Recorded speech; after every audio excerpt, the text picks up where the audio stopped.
Depuis plusieurs semaines, la situation devient de plus en plus inquiétante du côté de l'Olympique de Marseille. La crise ne touche plus seulement les résultats.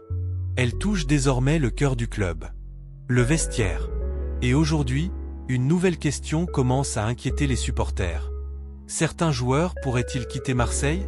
Parce que oui, derrière la crise actuelle, quelque chose de beaucoup plus profond est en train de se préparer. Et reste bien jusqu'à la fin de cette vidéo. Car un nom en particulier pourrait vraiment surprendre beaucoup de supporters. Pour comprendre ce qui est en train de se passer, il faut revenir à un élément clé de cette saison. L'instabilité. Depuis plusieurs mois, le club enchaîne les changements. Changement d'entraîneur. Changement dans la direction sportive. Tensions internes. Et même des conflits dans le vestiaire. Par exemple, en début de saison, une altercation entre Adrien Rabiot et Jonathan Rowe a conduit le club à placer les deux joueurs sur la liste des transferts. Ce type d'événement n'est jamais anodin. Parce que lorsqu'un vestiaire commence à se fissurer, c'est toute la dynamique d'un club qui peut s'effondrer. Et ce n'est pas tout. La saison 2025 à 2026 a également été marquée par une série de décisions fortes. Plusieurs joueurs ont déjà quitté le club. Par exemple, Valentin Rongier, Pau Lopez, Luis Enrique ont tous quitté Marseille lors du mercato récent. Et ce n'est que le début. Car selon plusieurs sources, l'été prochain pourrait être marqué par une véritable vague de départ. Pourquoi? Parce que l'UM est aujourd'hui sous pression. Pression sportive, pression financière, et surtout pression des résultats. Et dans ce type de situation, les clubs prennent souvent une décision simple. Vendre. Selon les analyses récentes, Marseille pourrait privilégier des ventes importantes pour rééquilibrer son projet sportif et financier. Et c'est là que certains noms commencent à apparaître. Premier cas, Mason Greenwood. L'attaquant est l'un des joueurs les plus décisifs de l'effectif cette saison. Mais justement, c'est aussi ce qui le rend très attractif. Selon certaines analyses, le club pourrait accepter une offre importante pour lui, notamment autour de 40 à 45 millions d'euros.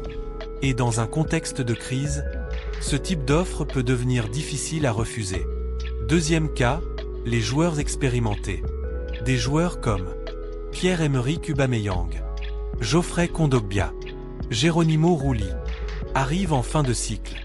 Certains ne discutent même pas de prolongation de contrat. Et dans le football moderne, cela signifie souvent une chose. Départ imminent. Troisième cas, les joueurs du vestiaire. Et c'est peut-être le point le plus inquiétant.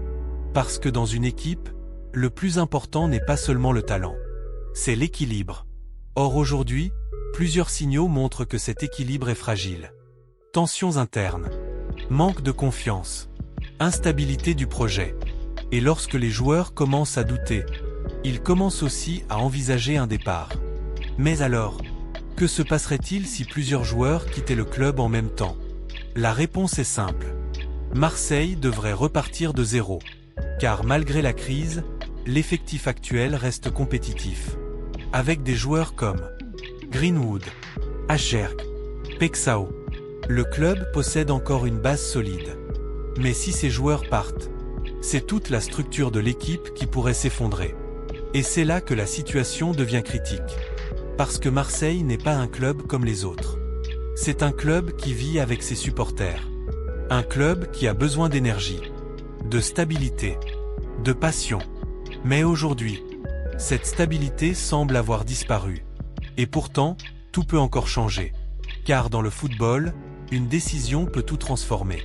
Un nouvel entraîneur, un nouveau projet, une série de victoires. Et tout peut repartir. Mais pour cela, il faudra faire des choix. Des choix forts.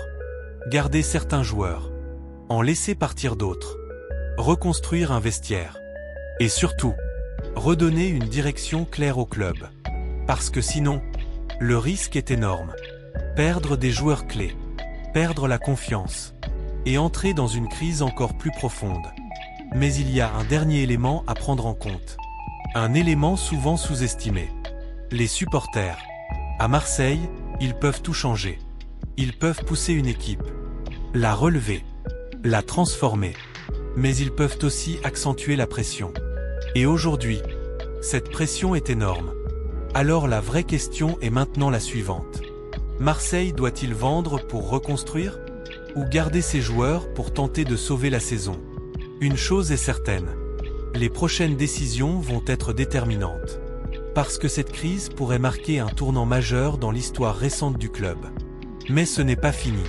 Car dans la prochaine vidéo de cette série, nous allons analyser une question encore plus importante.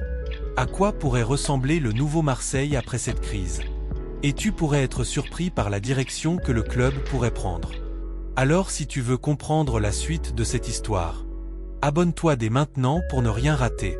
Et dis-moi en commentaire, quel joueur devrait absolument rester à Marseille selon toi?